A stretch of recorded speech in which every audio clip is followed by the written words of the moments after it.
ये सवाल कल हमने होमवर्क पे दिया था। खाना चल रहा है यहाँ पे, वाह, हुआ नहीं, ट्राई नहीं किया होगा, है ना? नहीं ट्राई किया, बहुत बढ़िया, सिर्फ एक ही जन ट्राई किया है। ओके, फ्रॉम अ यूनिफॉर्म, एक सवाल उस पर ध्यान ही नहीं है भाई साहब। From a uniform circular disc of mass M, ये भाई साहब आपका पूरा यूनिफॉर्म डिस्क है, इसका मास कितना है भाई साहब दिया हुआ है आपको, ठीक है? इस पूरे का मास आपको दिया हुआ है कितना है, एम है, पूरे का मास, ठीक है? एंड रेडियस आर, और इसका रेडियस है भाई साहब आर, दिया हुआ है इसका, ठीक है? Okay, a small disc of R by two is remove, इतने को अपन ने रिमूव कर दिया है, ठीक है? R by two is remove such that both have a common point of tangency on the X axis, दोनों का भाई साहब कॉमन पॉइंट ऑफ टेंजेंसी है एक्स एक्सिस पे, ठीक है? ओके, हमने यहाँ पे इसको मान लिया है 0 0, तो ऑब्वियसली ये वाला भाई साहब कितना हो जाएगा, रेडियस, तो ये वाला डिस्टेंस कितना हो जाएगा, आर बाई टू, ये वाला डिस्टेंस हो गया आपका भाई साहब R by two. Find the position and centre of the mass of the remaining portion from the centre of the original disc, ठीक है? ओके, तो समझ लो भाई साहब ओरिजिनल डिस्क का भाई साहब एरिया कितना है, area of the original disc कितना है बोलो, area of the original disc, बोलिए भाई साहब कितना हो जाएगा, पाई आर स्क्वायर, ठीक है? ओके, चलिए पाई आर स्क्वायर, और मास कितना है भाई साहब, mass of the original disc ये कितना है भाई साहब, एम, तो देयरफॉर मास पर यूनिट एरिया कितना हो जाएगा, मास पर यूनिट एरिया ये कितना हो जाएगा बोलो, M by pi R square, क्या ये समझ में आ रहा है, मास पर यूनिट एरिया हो गया, ठीक है? ओके, अभी आपको ये देखना है कि इसमें से कितना मास आपने रिमूव कर दिया है, ठीक है? इसका रेडियस कितना है, आर बाई टू, तो उसका एरिया कितना होगा, area of, area of the portion removed, area of the portion removed ये कितना है भाई साहब बोलिए, पाई आर बाई टू का स्क्वायर, है ना? That will be how much, pi R square by four, ठीक है? क्लियर है भाई साहब? तो mass of the portion remove कितना हो जाएगा, therefore mass of the portion, mass of the portion remove ये भाई साहब कितना हो जाएगा बोलो, जितना आपका मास पर यूनिट एरिया है इसके एरिया से मल्टीप्लाई कर दो, मास पर यूनिट एरिया इतना है, ठीक है? तो मतलब आपका mass upon pi R square into pi R square by four, ये और ये आपका कैंसिल हो जाएगा, एम बाई फोर, मतलब आपने कितना रिमूव कर दिया है, ये वाला जो आपने पोर्शन रिमूव किया है इसका मास कितना है, एम बाई फोर है। क्या ये समझ में आ रहा है भाई साहब, are be clear on this one, ठीक है? इसको ऐसे भी कर सकते हैं, देखो एरिया और मास, एरिया अगर भाई साहब पाई आर स्क्वायर है तो मास कितना है, एम, ठीक है? ये लेट से एरिया है, तो एरिया अगर 1 है तो मास कितना हो जाएगा, M by pi R square, तो एरिया अगर पाई आर स्क्वायर बाई 4 है तो मास कितना हो जाएगा, M by pi R square into pi R square by 4, ऐसा भी करेंगे तो भी आपका आंसर भाई साहब एम बाई 4 आ जाएगा, ठीक है? क्लियर है, क्लियर है भाई साहब? ओके, अभी एक्स सेंटर ऑफ मास आपका भाई साहब ऑब्वियसली एक्स पे लाई कर रहा है, एक्स एक्सिस पे दोनों सेंटर ऑफ मासेस लाई कर रहे हैं, ठीक है?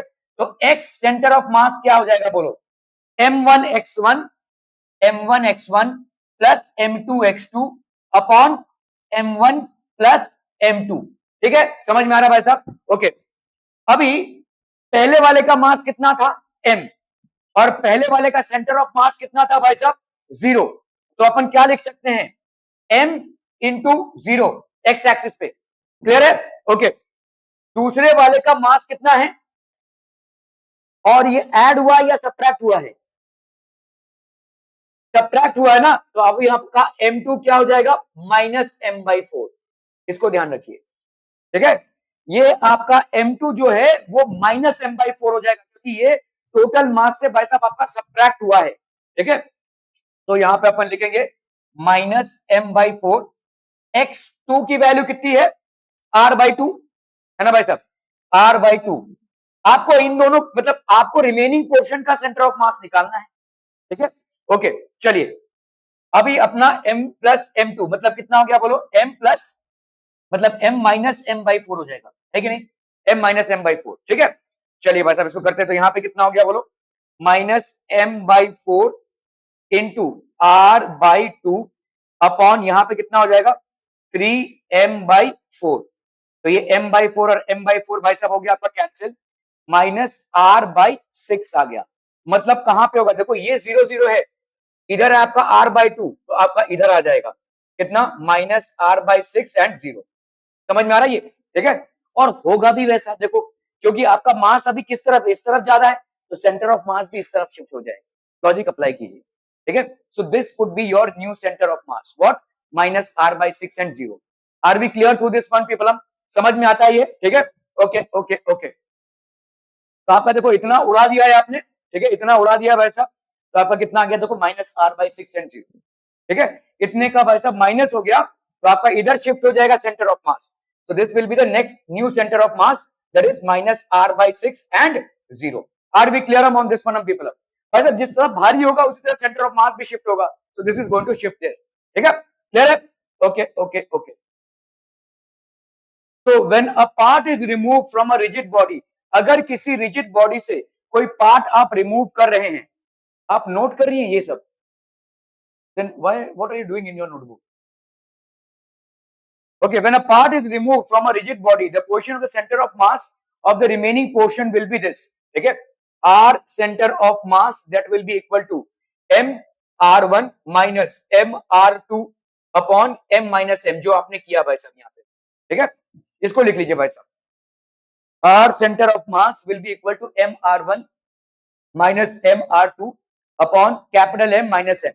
तो यहाँ पे आपका भाई साहब लेट्स से m हो गया आपका क्या, m is basically the original mass, m is the original mass, ठीक है। r1 भाई साहब क्या है, ओरिजिनल सेंटर ऑफ मास, ठीक है। m भाई साहब मास रिमूव्ड, मास रिमूव्ड, और r2 भाई साहब क्या है, original centre of mass of mass removed, जो मास आपने रिमूव किया है, ठीक है, original centre of mass remove, ठीक है, क्लियर है भाई साहब, ओके ओके, यही लॉजिक हमने अप्लाई किया अभी, ठीक है, ओके। चलिए ये तो कल किया था ना अपन ने, we had done this yesterday.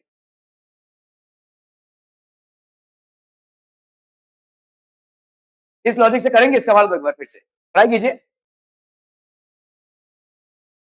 भाई साहब। देखो इसका सेंटर ऑफ मास पहले क्या होता था, जब हमने इसको लिया हुआ है, कितना एरिया है इसका भाई साहब, एरिया इसका कितना है, लेट से हमने मास मान लिया, ठीक है, let mass of original figure be M, capital M, ठीक है। तो एरिया, और ये हो गया भाई साहब मास, है ना। तो एरिया भाई साहब कितना है आपका, 2a इंटू 2a, तो मास कितना हो जाएगा भाई साहब, this will B mass is m, तो मतलब 4a स्क्वायर का एरिया कितना हो गया भाई, मास कितना हो गया m, ठीक है। तो अपन अभी भाई साहब एरिया को रिड्यूस कर रहे हैं, ठीक है। तो आपका भाई साहब मास पर यूनिट एरिया, ये कितना हो गया भाई साहब आपका m/4a स्क्वायर, ठीक है। ये जो हमने निकाला हुआ है यहां से, इसका भाई साहब एरिया कितना है, तो इसका एरिया कितना है, अरे चाची ये कितना हो गया, ये 2a है, तो ये हो गया a, और ये भाई साहब 2a, तो ये कितना हो गया a, तो इसका एरिया कितना हो जाएगा a स्क्वायर, ठीक है। The area of this portion will be a square, तो इसका मास कितना हो जाएगा, ठीक है, mass of the removed portion, तो हम यहां पे बोल सकते हैं भाई साहब mass of removed portion will be equal to mass per unit area into area, है ना भाई साहब, एरिया कैंसिल कैंसिल, तो ये हो गया आपका कितना m/4, mass of remove portion is m/4, ठीक है, समझ में आ रहा है भाई साहब इसका, are we clear on this one, okay. अभी अपने को क्या निकालना है आपका भाई साहब, जब ये पूरा था तो इसका सेंटर ऑफ मास कौन सा रहेगा, इसका जो था ओरिजिनल सेंटर ऑफ मास, ये निकालेंगे ना भाई साहब। देखो अभी अभी आपने किया m1 r1, मतलब ये original centre of mass, minus m r2, मतलब जो आपने निकाल दिया उसका portion, upon m minus m, है ना, ये हो जाएगा ना आपका r सेंटर ऑफ मास, ठीक है, ओके।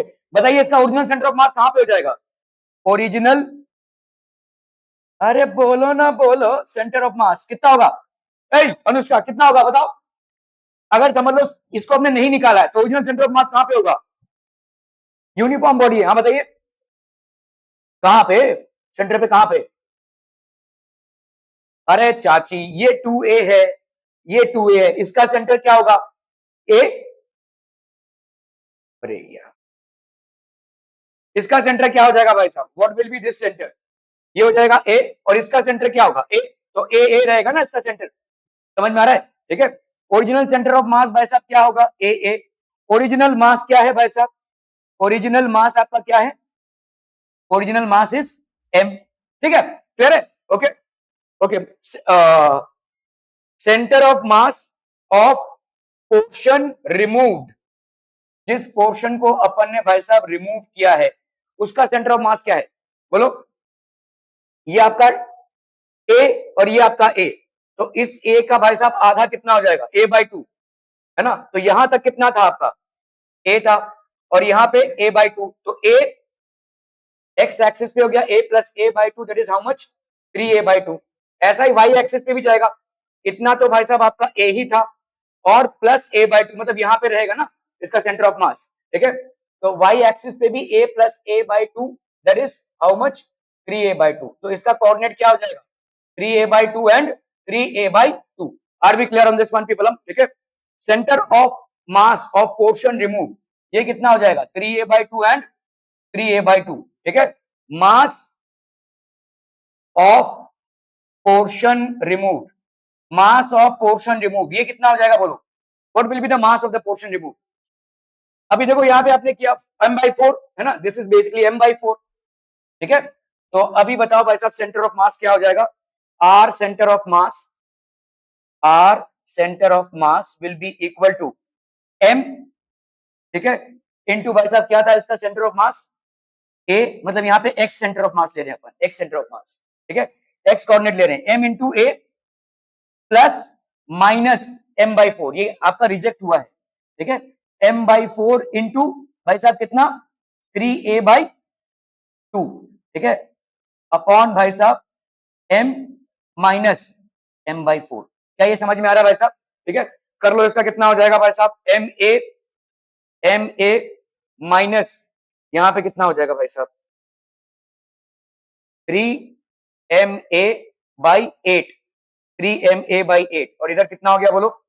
4m माइनस m, तो ये हो गया आपका 3m/4। ठीक है, so this will be how much? ma 1 minus, तो 8 माइनस 3 कितना हो गया? 5/8। ठीक है, अपॉन भाई साहब कितना है? 3m/4। ये कैंसिल, ये कैंसिल, तो आपका भाई साहब यहाँ पे कितना आ गया? a 5/8, ठीक है, इंटू 4, ये आपका 3/4 है, तो 4/3, 4 1 4, 4 2 8, तो ये हो गया आपका 5a/6। ठीक है, ये हो गया आपका 5a/6। X centre of mass आ गया, वाई सेंटर ऑफ मास कितना आ जाएगा? वही सेम चीज। ठीक है, तो आपका भाई साहब therefore centre of mass will be equal two of the remaining portion, centre of mass of remaining portion is कितना भाई साहब आपका? 5a/6, और ये हो गया आपका 5a/6, ये हो जाएगा भाई साहब centre of mass of the remaining portion. ठीक है, क्लियर है भाई साहब? Are we clear? 5a/6 and 5a/6, are we clear on this one people? Okay okay okay okay. तो आप देखो displacement of centre of mass for a system of n points, अगर कोई सिस्टम है भाई साहब जो n पॉइंट मासेस से बना हुआ है, m1 m2 ऐसा करते करते mn तक, विथ पोजीशन वेक्टर्स, और इनका पोजीशन वेक्टर दिया हुआ है, तो m1 का पोजीशन वेक्टर r1, m2 का पोजीशन वेक्टर r2, m3 का पोजीशन वेक्टर r3, m4 का पोजीशन, mn का position vector rn। Position vector क्या होता है भाई साहब? ओरिजिनल, आपका जो ओरिजिन से उसका पोजीशन। ठीक है, सो आपका r centre of mass will be equal to m1 r1 plus m2 r2 ऐसा करते करते mn rn, m1 plus m2 से लेकर mn, तो आपका भाई साहब r सेंटर ऑफ मास कितना हो जाएगा? Sigma mi ri, I is equal to 1 से लेकर n तक sigma mi। When the system is moving, let v center of mass and a center of mass the velocity and acceleration of the center of mass of the system। तो आपका भाई साहब यहाँ पे d r center of mass कितना हो जाएगा? m1 1 tick tick tick, m dr1, m dr2 by dt, m dr3, ऐसा करते करते भाई साहब m1 प्लस m2, सिंपल। ठीक है, तो आपका भाई साहब यहाँ पे क्या हो जाएगा? अभी देखो ये जो dr1 by dt क्या है, ये बेसिकली क्या हो जाएगा? v1। ये dr2 by dt क्या है, ये क्या हो जाएगा? v2। ठीक है, तो यहाँ पे आप क्या ऐड कर रहे हैं, m1v1 plus m2v2 plus m3v3 ऐसा करते करते mn तक m1 प्लस m2। तो velocity of centre of mass, velocity of centre of mass भाई साहब आपका ये आ जाएगा। इसी तरह से एक्सीलरेशन देख लो, acceleration of centre of mass will be m1 a1 plus m2 a2 ऐसा करते करते भाई साहब mn an, ठीक है, अपॉन भाई साहब यहाँ पे क्या हो जाएगा m1 प्लस m2 ऐसा करते करते भाई साहब mn तक, ठीक है, क्लियर है। For a system of n points m1 m2 mn displaced by, अगर भाई साहब डिस्प्लेसमेंट की बात कर रहे हैं तो m1 r1 m2 r2 ऐसा करते करते भाई साहब डिस्प्लेसमेंट की बात हो जाएगी, ठीक है। जो भी आपको करना है m1 से m2 से मल्टीप्लाई करके करना है। फॉर एग्जांपल यहाँ पे देखो, two bodies of different masses 2 kg and 4 kg are moving with velocities. तो ये भाई साहब आपका 2 kg का एक बॉडी है, इसका वेलोसिटी कितना है 20 मीटर पर सेकंड है, और ये 4 kg का एक बॉडी है, इसका वेलोसिटी भाई साहब कितना है 10 मीटर पर सेकंड है। ध्यान दे रहा हूं, अगर आपने इसके वेलोसिटी को पॉजिटिव लिया, इसके वेलोसिटी को भी पॉजिटिव ले लो, क्योंकि ये एक्स डायरेक्शन में पॉजिटिव में मूव कर रहा है, तो ऑब्वियसली ये वाला क्या हो जाएगा, माइनस में आ जाएगा, ठीक है। Okay, towards each other due to mutual attraction, what is the velocity of the centre of mass. तो velocity of centre of mass भाई साहब अभी अभी अपन ने क्या पढ़ा, m1v1 plus m2v2 upon m1 plus m2, है ना। m1 कितना है आपका 2 kg, 2 kg इंटू वेलोसिटी भाई साहब कितनी है 20, प्लस m2 यहाँ पे कितना है बोलो 4, इंटू वेलोसिटी भाई साहब कितनी हो गई -10 अपॉन m1 प्लस m2, तो ये हो गया 2 प्लस 4, ठीक है। तो कितना हो जाएगा बोलो यहाँ पे 40 माइनस 40 अपॉन 6, तो कितना हो गया 0/6, तो ये हो गया 0 मीटर पर सेकेंड। तो velocity of centre of mass will be 0 metre per second.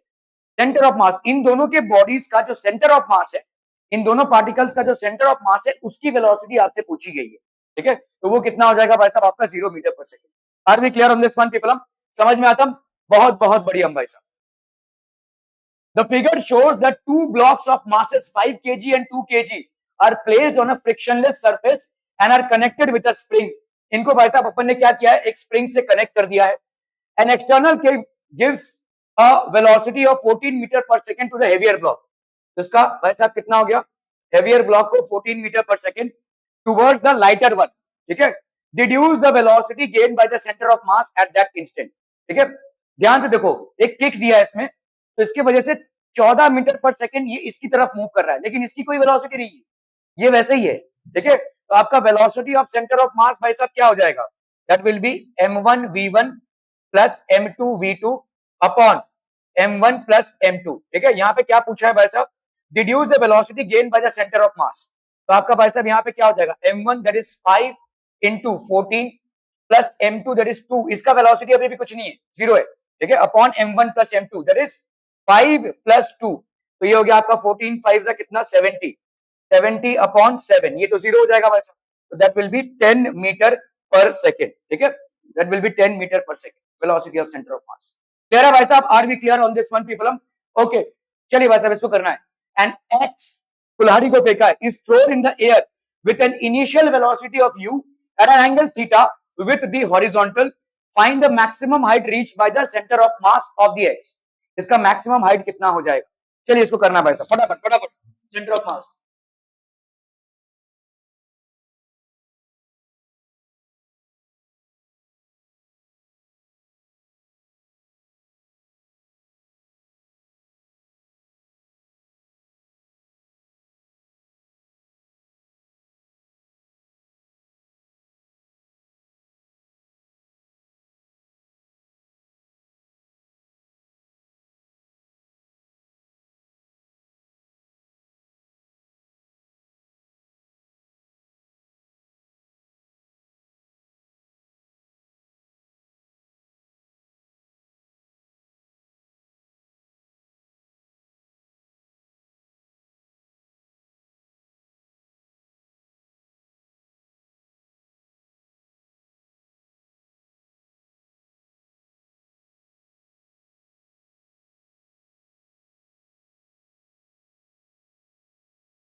कोई इधर उधर बैठ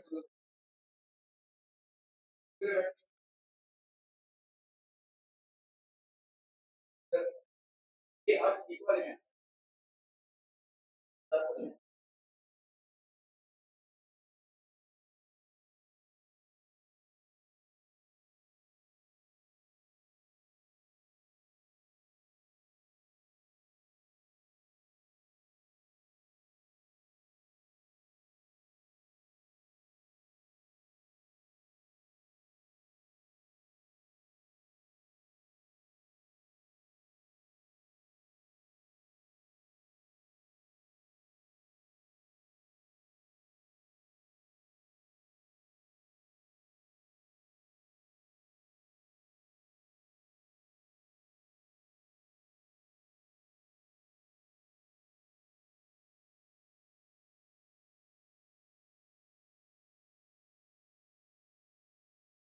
And x is thrown in the air. ये वैसा जल्दी करना है। X is thrown in the air with an initial velocity of u at an angle theta. ठीक है, with the horizontal। भाई साहब क्या होगा ये ऐसे जाएगा ना, इसका सेंटर ऑफ मास भाई साहब कैसे मूव करेगा, सेंटर ऑफ मास की वेलोसिटी कितनी है u, ठीक है, तो आपका भाई साहब क्या हो जाएगा बोलो, h की वैल्यू कितनी हो जाएगी जो प्रोजेक्टाइल की होती है, सिंपल, मैक्सिमम हाइट का इतना सोच रहे हैं, h is equal to u square sine square theta ना अपॉन 2g है ना, 2g, बस सिंपल यही हो जाएगा सेंटर ऑफ मास। आइए आइए चाचा चाचा चाचा, ओ चाचा वेदांत चाचा, हलिए ये, अरे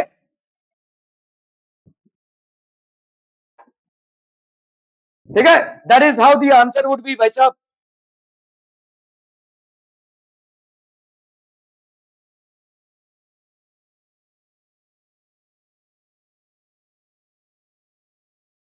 Clear? An axe is thrown in the air with a initial velocity u at an angle theta with the horizontal. Find the maximum height reached by the center of mass of the axe. The maximum height reached will be u square sin square theta upon g. Clear है भाई साहब? Are we clear? Simple, simple, simple भाई साहब, u square sin square theta upon 2g. Simple. ठीक है? Okay. Now applications of the concept of center of mass. Center of mass of discrete particle system, बिखरे हुए particle system का हमने center of mass देखा. Center of mass of continuous bodies, displacement, velocity and acceleration of center of mass. अभी हम बात करेंगे भाई साहब किसकी, linear momentum, Newton's second law of motion and centre of mass at rest. ठीक है, ओके, तो आप देखो यहाँ पे system has two particle of masses m1 and m2। एक कोई सिस्टम है जहां पे दो पार्टिकल्स हैं, इनका मास कितना है m1 and m2, that is distance l apart. Let the centre of mass of this system be at a point c। तो लेट्स से इसका पॉइंट c पे सेंटर ऑफ मास है, ठीक है, okay. If m1 is displaced by l, अभी m1 को अपन ने displaced by l towards c, मतलब इधर लेकर जा रहे हैं, ठीक है, एक डिस्टेंस l से ये डिस्प्लेस हुआ है इधर, ठीक है, and m2 is displaced bye l2 away from c। तो ये भाई साहब l2 डिस्टेंस डिस्प्लेस हुआ है अवे फ्रॉम c, ठीक है, अवे फ्रॉम c, ठीक है। Find the distance from c where the new centre of mass will be located. तो नया सेंटर ऑफ मास कहां पे लोकेटेड होगा, ठीक है, where will be the new centre of mass be located. कैसे करेंगे भाई साहब इसको, उधर उधर बैठ जाइए,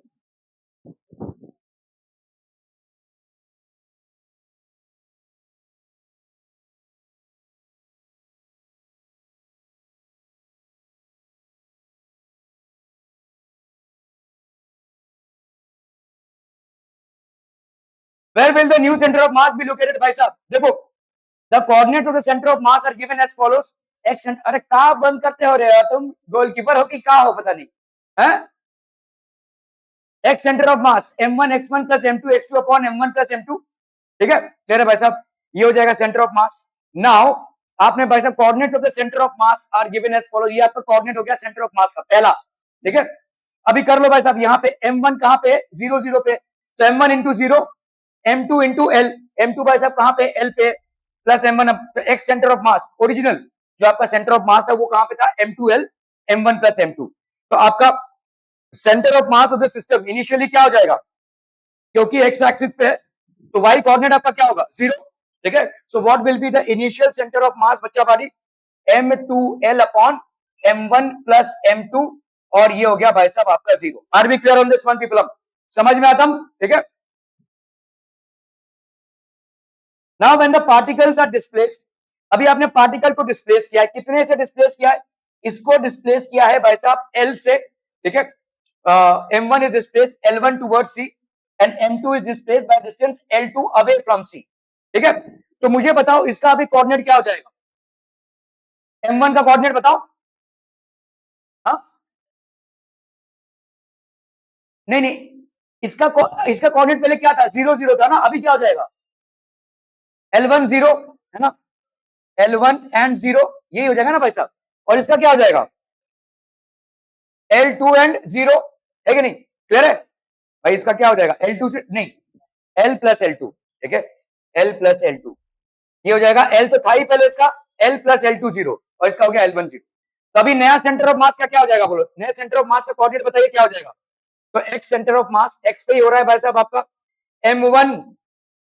m1 इंटू यहाँ पे कितना हो गया बोलो L1 plus m2 into L2 that is यहाँ पे आपका कितना हो गया भाई साहब L प्लस L2 अपॉन यहाँ पे हो गया आपका m1 प्लस m2, ठीक है, क्लियर है, ये हो गया आपका भाई साहब नया सेंटर ऑफ मास और ये हो गया आपका 0। Are we clear on this one people, ठीक है, ओके ओके ओके। तो आपका बताओ भाई साहब यहाँ पे कितना डिस्प्लेसमेंट हो गया, तो आपका डिस्प्लेसमेंट भाई साहब कितना हो जाएगा m1 L1 plus m2 into L plus L2 upon भाई साहब कितना हो गया m1 प्लस m2, ठीक है, माइनस यहाँ पे कितना हो गया बोलो m2L upon m1 plus m2।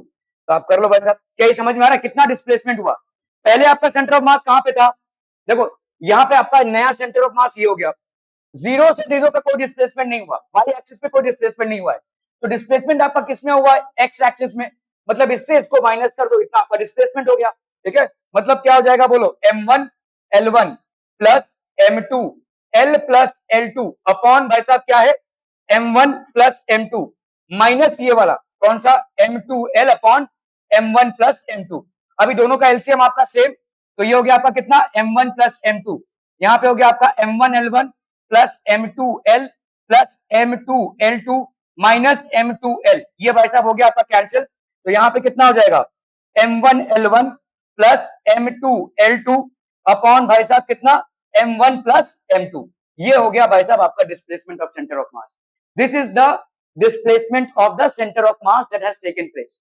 क्या ये समझ में आ रहा है भाई साहब, m1 L1 plus m2 L2 upon m1 plus m2। Are we clear on this one people, okay okay. चलिए भाई साहब यहाँ पे आपका लीनियर मोमेंटम, लीनियर मोमेंटम क्या होता है आपका m इंटू वी होता है, ठीक है, तो आपका सिस्टम का लीनियर मोमेंटम क्या हो जाएगा m1 v1 plus m2 v2, ये हो गया सिस्टम का लीनियर मोमेंटम, ठीक है, जिसको अपन टोटल सिस्टम का mass into V centre of mass लिख सकते हैं। तो अपन क्या लिख सकते हैं, देखो पूरे सिस्टम का अगर मोमेंटम देखेंगे तो m1 v1 plus m2 v2 ऐसा करते करते भाई साहब कहां तक जाएंगे प्लस mn vn, ठीक है, और भाई साहब सिस्टम का अगर हम देखेंगे तो ये हो जाएगा m v centre of mass, तो हमारा यहाँ पे ये हो जाएगा m v centre of mass is equal to m1 v1 plus m2 v2, ठीक है, प्लस mn vn, ठीक है, are we clear on this one people, ठीक है, क्लियर है, okay okay okay. Newton second law of motion भाई साहब ये हो जाएगा आपका X centre of mass upon m, ठीक है, तो ये हो गया आपका f सिस्टम का भाई साहब ma और ये सिंपल भाई साहब आपका, ठीक है, this is our ma is okay. Centre of mass if a system is initially at rest then there is no external force acting on it. अगर भाई साहब तीन मासेस हैं, लेट्स से एक सिस्टम है, तीन मासेस से बना हुआ एक सिस्टम है, डिस्क्रीट मास सिस्टम है, if the system is at rest then obviously there is no external force acting on it, कोई फोर्स अगर एक्ट करेगा तो उसका एक रिजल्टेंट एक्सेलरेशन होगा, ठीक है। If a system is initially at rest and there is no external force acting on it then there will be no shift in position of the centre of mass of the system. तो भाई साहब centre of mass का कोई shift नहीं होगा, are we clear, ठीक है, okay. The particles are moving such that their net momentum is zero. अगर पार्टिकल मूव भी करते हैं, कोई बाहर से फोर्स नहीं लग रहा है, पार्टिकल अगर मूव भी करते हैं तो आपका नेट मोमेंटम उनका जीरो हो जाएगा, ठीक है, net momentum will be zero. चलिए इसको करना है, इंटरेस्टिंग सवाल है, चलिए फटाफट फटाफट ध्यान से देखो। अभी अभी आपने क्या पढ़ा कि अगर किसी किसी सिस्टम में एक्सटर्नल फोर्स नहीं लग रहा है तो टोटल मोमेंटम क्या हो जाएगा जीरो, मतलब अगर एक्सेलरेशन जीरो हो जाएगा, एक्सेलरेशन जीरो हो गया मतलब आपका भाई साहब टोटल मोमेंटम जीरो हो जाएगा, ठीक है। देखो फोर्स क्या है भाई साहब, फोर्स क्या है, force is rate of change of momentum, है ना भाई साहब। तो अगर भाई साहब एक्सटर्नल फोर्स आपका जीरो है तो dp बाई dt ये जीरो हो जाएगा कि नहीं? अगर dp बाई ये तो जीरो हो नहीं सकता भाई साहब, तो इसका मतलब चेंज इन मोमेंटम आपका क्या हो जाएगा? जीरो। आपका सेकंड लॉ ऑफ मोशन बोलता क्या है? Newton's law, second law of motion basically क्या है? Force is equal to rate of change of momentum. तो अगर भाई साहब आपका यहाँ पे external force acting on a system is zero, obviously dp by dt will be zero, dt can not be zero, time will pass, ठीक है? तो it means that dp has to be zero. अगर dp आपका zero हो गया तो इसका मतलब आपका momentum, change in momentum is zero.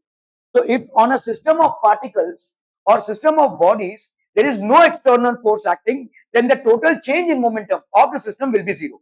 Are we clear to this one, people? ठीक है? Okay. चलिए चलिए इसको करना है। यहाँ पे भाई साहब एक पर्सन ए है, एक पर्सन बी है, ठीक है? ओके। और बोट, इस बोट का मास कितना है भाई साहब? 4m एंड लेंथ l, इसका लेंथ l दिया हुआ है। Two men A and B of mass m and 2m। तो a का मास कितना है भाई साहब? m, b का मास कितना है भाई साहब? 2m, respectively are standing at the two opposite ends. Now a travels a distance of l by 4 related to the boat. a travels a distance of l by 4, मतलब a भाई साहब यहाँ पे भाई साहब l by 4 डिस्टेंस गया, ठीक है? क्लियर है? towards its center and b moves a distance of 3l by 4 and meets a।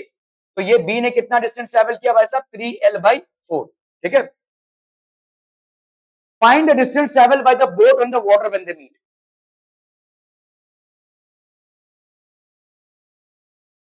distance traveled by the boat।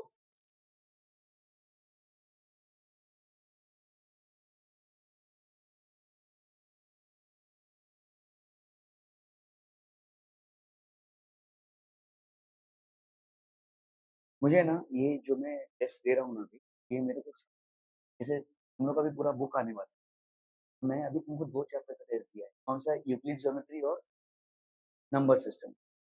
Number system और यूक्लिड ज्योमेट्री का टेस्ट आपका आज हो रहा है। इसके बाद अपन जो जो अलग अलग चैप्टर आएंगे उसको रिवाइज करेंगे, फिर टेस्ट, फिर रिवाइज, फिर टेस्ट। जरा हमको दे दीजिएगा लिस्ट, कौन कौन सा चैप्टर का टेस्ट और क्या हो गया है रिवीजन, ना? बहुत बढ़िया, बहुत इंटेलिजेंट है, फटाफट कीजिए।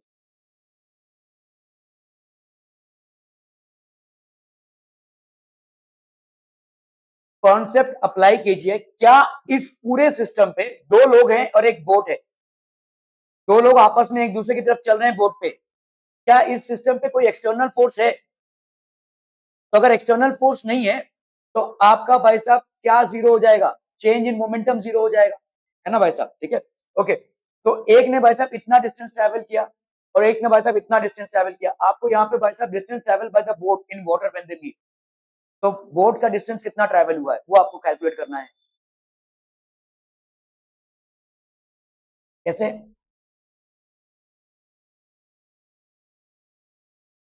हम्म, अच्छा, ओरिजिनल सेंटर ऑफ मास कहाँ पे होगा? देखो, पहले कैलकुलेट करो ओरिजिनल सेंटर ऑफ मास कहाँ पे होगा, फिर कैलकुलेट करो फाइनल सेंटर ऑफ मास कहाँ पे होगा। उतना ही डिस्टेंस ट्रैवल करेगा। बोट किस में ट्रैवल करेगा? क्या बोट भाई साहब ऊपर नीचे ट्रैवल करेगा? नहीं, along the x axis he travel करेगा ना, ठीक है? क्लियर है? ओके। चलिए भाई साहब, लेट्स से अगर हमने मान लिया कि आपका original centre of mass, original centre of mass, x centre of मास हम यहाँ पे ले रहे हैं, बोलो कितना हो जाएगा? आपका है एम, एम इंटू एल। क्या ये समझ में आ रहा है भाई साहब? चलो इसको मान लेते हैं हम जीरो जीरो पे, ये भाई साहब जीरो जीरो है, ठीक है?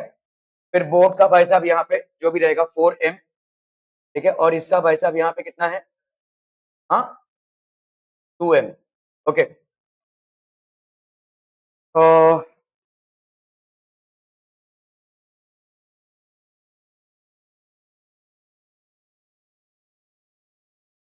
नहीं यार, इसको ऐसे नहीं कर पाएंगे।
ओके चलिए इसको ऐसे करते हैं। यहाँ पे आपका देखो, this person has got a mass of m, this person has got a mass of m and this person has got a mass of 2m. He has moved by a distance of 3l by 4 and he has moved by a distance of l by 4. ठीक है, okay. तो देखो जब ऐसा होगा, जब आप आगे चल रहे हो तो बोट पीछे जाएगा भाई साहब, कंजर्वेशन ऑफ मोमेंटम के हिसाब से इसको भूल जाओ। when this person is moving ahead the boat will go backwards, ठीक है। when this person is moving ahead the boat will go backwards in this direction, ठीक है। तो अभी किसने ज्यादा चला है भाई साहब, आपके बी ने ज्यादा चला है, तो आपका भाई साहब मूवमेंट किस तरफ होगा, ऑब्वियसली इस तरफ ज्यादा होगा। क्या ये समझ में आ रहा है? बोट का मास इन दोनों के चलने, बोट जो है वो चलेगा इसलिए क्योंकि ये दोनों चल रहे हैं। अगर ये वाला चल रहा है तो बोट का डिस्प्लेसमेंट इस तरफ होगा, ये वाला चल रहा है तो बोट का डिस्प्लेसमेंट इस तरफ होगा, भाई conservation of momentum. So who has walked more? 3l by 4. So obviously the boat has moved in the positive x direction. Now we have to calculate by what distance has the boat moved. ठीक है, okay. So now अभी समझो भाई साहब displacement, तो यहाँ पे हम डेल्टा एक्स, ठीक है, let's say this is delta x is basically displacement, ठीक है, displacement of the boat, displacement of the boat, ठीक है। ये भाई साहब बोलो क्या हो जाएगा, this will be equal to m delta x1, मतलब आपका M A, let's say M A delta x1, ठीक है, प्लस बोट का मास खुद का 4m x2 प्लस इसका भाई साहब कितना है एम बी x3, ठीक है, अपॉन भाई साहब M A plus 4m plus M B, ठीक है, समझ में आ रहा है ये? ओके, एम ए की वैल्यू कितनी है m और delta x1। Now let's see, अभी लेट्स से हम आपका बोट जो है वो x से मूव किया, बोट इसी तरफ मूव करेगा क्योंकि इसका पल्ला भारी है भाई साहब, है ना, 3l by 4 is more than l by 4, obviously the boat will move in this direction, let's say it has moved by a distance x, ठीक है। तो ये टोटल कितना मूव किया भाई साहब, इसने अपना डिस्टेंस कितना मूव किया था l by 4, l by 4 तो ये खुद चला और बोट मूव हुआ भाई x से, तो इसका टोटल डिस्प्लेसमेंट कितना हो गया l by 4 प्लस x ना, ठीक है। तो इसका हो जाएगा m into l by 4 plus x। क्या ये समझ में आ रहा है भाई साहब? भाई बोट इधर चला, क्यों इधर चला, क्योंकि ये ज्यादा चला 3l by 4, इसका पल्ला भारी है तो इसका मतलब इधर ज्यादा चला ये, ठीक है, ओके। अगर बोट इधर मूव किया let's say by distance x, तो सब भाई साहब x डिस्टेंस मूव करेंगे, राइट। l by 4 तो ये मूव कर ही रहा है, लेकिन पूरा बोट ही x डिस्टेंस से मूव किया, तो इसका डिस्प्लेसमेंट कितना हुआ l by 4 प्लस x, ठीक है, ओके। बोट का डिस्प्लेसमेंट कितना हुआ बोलो 4m, इसका तो मास है 4m और x मतलब कितना हो गया x, ठीक है, ओके। भाई साहब एम बी का डिस्टेंस कितना हुआ है ये 2m, लेकिन ध्यान रहे ये इस तरफ मूव किया है, ठीक है, तो यहाँ पे कितना होगा बोलो -3l/4 प्लस x। क्या ये समझ में आ रहा है भाई साहब? ये इधर मूव कर रहा है -3l/4 प्लस x, ठीक है, अपॉन इसका कर लीजिए भाई साहब, यहाँ पे क्या हो जाएगा m plus 4m plus 2m। Clear है भाई साहब? Are we clear? ठीक है, ओके ओके ओके।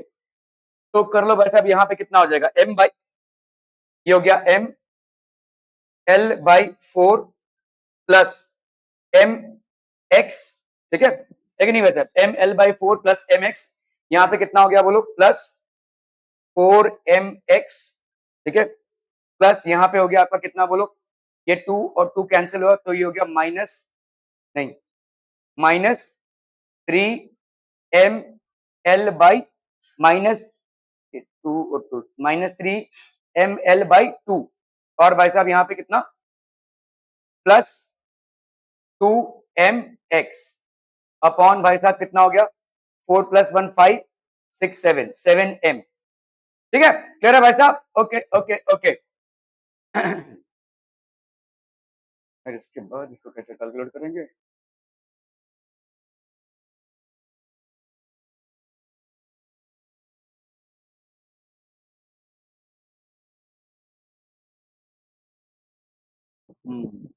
ठीक है।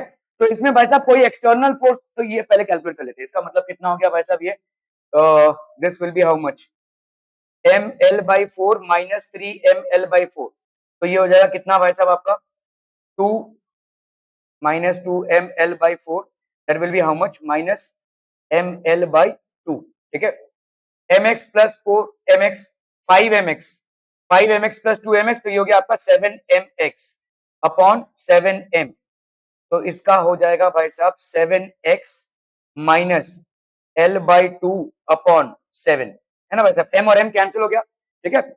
अभी ध्यान से देखो, इस पूरे सिस्टम पे कोई एक्सटर्नल फोर्स एक्ट नहीं हुआ है।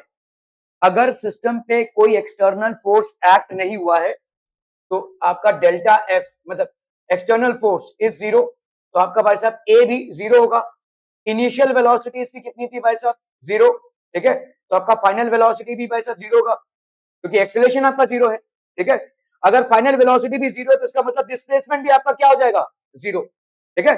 तो इसका मतलब ये जो डेल्टा एक्स आपने कैलकुलेट किया है ये जीरो हो जाएगा, ठीक है। तो इसका मतलब क्या हो जाएगा भाई साहब, डेल्टा एक्स की वैल्यू जीरो, मतलब 7x minus L/2 upon 7, this is equal to zero. अपन बोल सकते हैं 7x minus L/2 is equal to zero. तो 7x is equal to L/2, तो x की वैल्यू क्या हो जाएगी, L/14, ठीक है। x की वैल्यू हो जाएगी भाई साहब L/14। यहां पे हम बात कर रहे हैं किसका, displacement of the centre of mass, boat नहीं बोलेंगे, centre of mass, displacement of centre of मास, ठीक है। डिस्प्लेसमेंट ऑफ बोट की बात नहीं कर रहे हैं, बोट डिस्प्लेस हो रहा है लेकिन सेंटर ऑफ मास बोट का डिस्प्लेस नहीं हो रहा है। ध्यान दीजिए, किसी चीज का डिस्प्लेसमेंट होना मतलब उसके सेंटर ऑफ मास का डिस्प्लेसमेंट हुआ, ऐसा नहीं है। सेंटर ऑफ मास वहीं पे है। इस ये दोनों भाई साहब पास आ रहे हैं, ये बोट आगे चला गया थोड़ा सा, लेकिन इसका सेंटर ऑफ मास वहीं पे है। The centre of mass has not displaced. Why? यहाँ पे सेंटर ऑफ मास क्यों नहीं डिस्प्लेस हुआ है, क्योंकि इस पे कोई एक्सटर्नल फोर्स एक्ट नहीं हुआ है। एक्सटर्नल फोर्स जब तक नहीं एक्ट होगा तब तक सेंटर ऑफ मास का कोई एक्सेलरेशन नहीं होगा। मतलब अगर सेंटर ऑफ मास भाई साहब ओरिजिनली रेस्ट पे था तो फाइनली भी वो रेस्ट पे ही होगा। अगर रेस्ट पे ही है तो उसका मतलब डिस्प्लेसमेंट नहीं है भाई साहब। तो सेंटर ऑफ मास का कोई डिस्प्लेसमेंट नहीं है। देखो आप ये नहीं बोल सकते कि बोट डिस्प्लेस, देखो अभी आप मैथमेटिकली इस चीज को समझ गए, कंसेप्चुअली इसको समझो। पहले ऐसा था, अभी त्यों हो गया, तो सेंटर ऑफ मास भाई साहब डिस्प्लेस नहीं हुआ, सेंटर ऑफ मास वहीं पे है। क्या ये समझ में आ गया? उस सेंटर ऑफ मास को एडजस्ट करने के लिए बोट इधर आ गया, ठीक है। देखो ये 2m है, ये m है, भाई साहब ये दोनों इस छोर पे थे, अभी ये भाई साहब पास आ गए यहाँ पे, तो सेंटर ऑफ मास क्या हो गया भाई साहब, मतलब सेंटर ऑफ मास वहीं पे रहा, बोट थोड़ा सा शिफ्ट हो गया। तो अभी क्या हो गया भाई साहब, बोट है shifted but the centre of mass is intact at the same place. Centre of mass भाई साहब शिफ्ट नहीं हुआ है, क्योंकि सेंटर ऑफ मास तभी शिफ्ट होगा जब कोई रिजल्टेंट फोर्स उस पर एक्ट हो रहा हो, जब कोई एक्सटर्नल फोर्स उस पर एक्ट हो रहा हो। इस पूरे सिस्टम पे कोई भी एक्सटर्नल फोर्स एक्ट नहीं हो रहा है, जिसके वजह से इस पूरे सिस्टम का एक्सेलरेशन क्या है, जीरो है। और अगर एक्सेलरेशन जीरो है तो इनिशियल वेलोसिटी सेंटर ऑफ मास की जीरो, फाइनल वेलोसिटी भी जीरो, मतलब आपका डिस्प्लेसमेंट जीरो, ठीक है। क्लियर है भाई साहब? तो आपका बोट शिफ्ट हुआ है लेकिन बोट का सेंटर ऑफ मास शिफ्ट नहीं हुआ है। समझ में आ रहा है भाई साहब? What ever was it centre of mass that remains the same. 5L/28 कैसे हो गया भाई साहब? नहीं, ये दूसरा सवाल है। 7x, यहाँ पे मैंने कुछ गड़बड़ किया भाई साहब।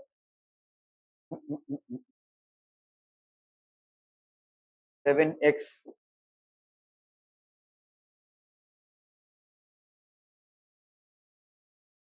ml/4 minus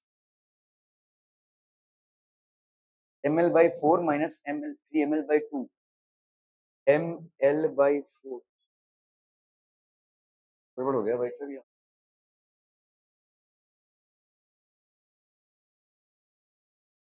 L/4 plus x, ठीक है भाई साहब, 2m minus 3L/4 plus x, ठीक है, 4m into x, m plus 2m plus 4m। अच्छा हाँ, यहाँ पे हमने शायद नीचे नहीं हुई 7m लिया है भाई साहब, सही पे। तो क्या हो गया भाई साहब, यहाँ पे ml/4 हुआ ना, m this is ml/4 plus mx minus minus 3ml/2 plus mx plus 4mx, ये अपॉन कितना हो गया भाई साहब आपका 7m, ml/4 minus 3ml/2, ml/4 minus 3ml/2, सो ये कितना हो गया भाई साहब 4ml माइनस 6ml, तो ये हो गया आपका 7, नहीं -5 ml/4, ठीक है भाई साहब, -5 ml/4, और इधर कितना हो गया mx plus mx, 2mx plus 4, 6mx आ रहा है, यहाँ पे 7mx कैसे आ गया भाई साहब, कैसा आ गया रे, कैसा आ गया रे, हाँ mx प्लस mx,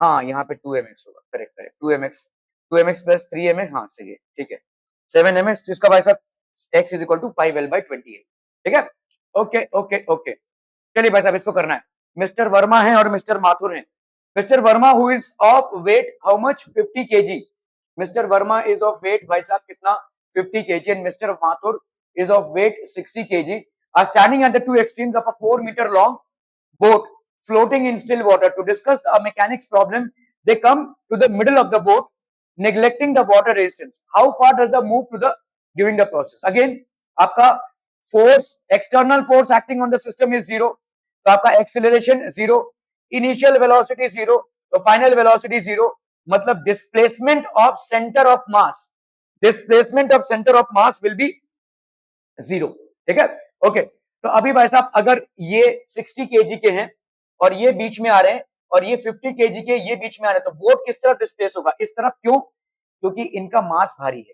ठीक है, तो boat will be getting displaced here, let's say it is getting displaced by a distance x, या इसको ऐसे समझो कि अगर ये इधर आ रहे हैं और ये इधर आ रहे हैं, दोनों भी कहां पे आ गए भाई साहब, सेंटर पे, है ना, floating in still water, they come to the middle of the boat, both have come to the middle of the boat, तो आपका भाई साहब किस तरफ ज्यादा वेट हो जाएगा, इस तरफ, तो सेंटर ऑफ मास भी इधर डिस्प्लेस हो जाएगा ना भाई साहब, ठीक है, सेंटर ऑफ मास डिस्प्लेस नहीं होगा, how far does the boat move, boat को मूव करना पड़ेगा सेंटर ऑफ मास को एडजस्ट करने के लिए, ठीक है, so let's say the boat has move by distance x, ठीक है, तो आपका भाई साहब डेल्टा x मतलब हो जाएगा कितना, m1 मतलब हो गया आपका 50, ठीक है, इसका कितना डिस्प्लेसमेंट है भाई साहब 2 मीटर इधर plus x, 50 into 2 plus x, क्या ये समझ में आ रहा है भाई साहब, प्लस बोर्ड का मास कितना है भाई साहब 40, है ना, 40 इंटू एक्स, ठीक है, प्लस अभी आपका इधर, तो ये आपका 60 minus 60 into plus 60 into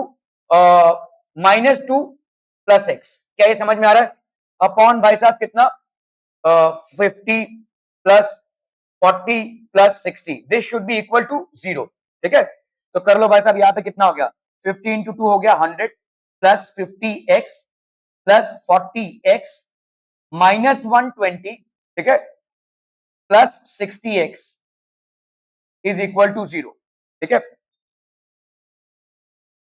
100 minus 120 कितना हो गया भाई साहब आपका -20 is equal to 0, 50x plus 40x 90x, 90x plus 60x कितना हो गया 150x, ठीक है, तो 150x इज इक्वल टू 20, तो देयरफॉर x की वैल्यू कितनी हो गई 20/150, ये भाई साहब कैंसिल हो गया, यहाँ पे x इज इक्वल टू 2/15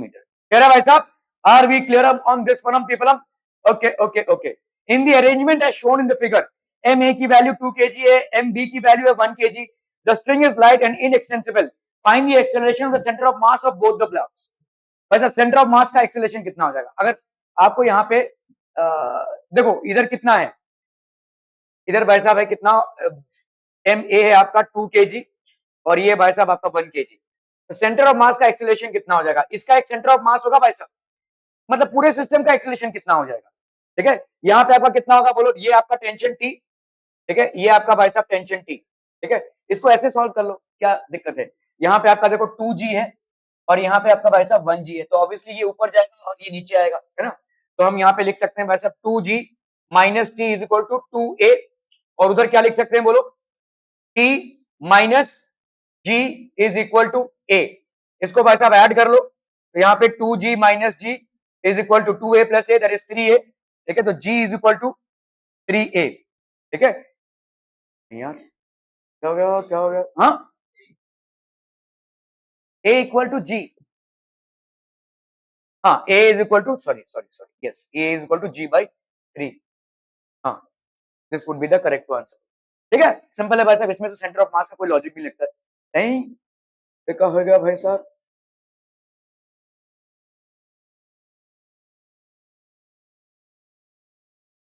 हाँ, एक्सीलरेशन ऑफ द सिस्टम इतना है भाई साहब, ठीक है, acceleration is now acceleration center of mass of system is given by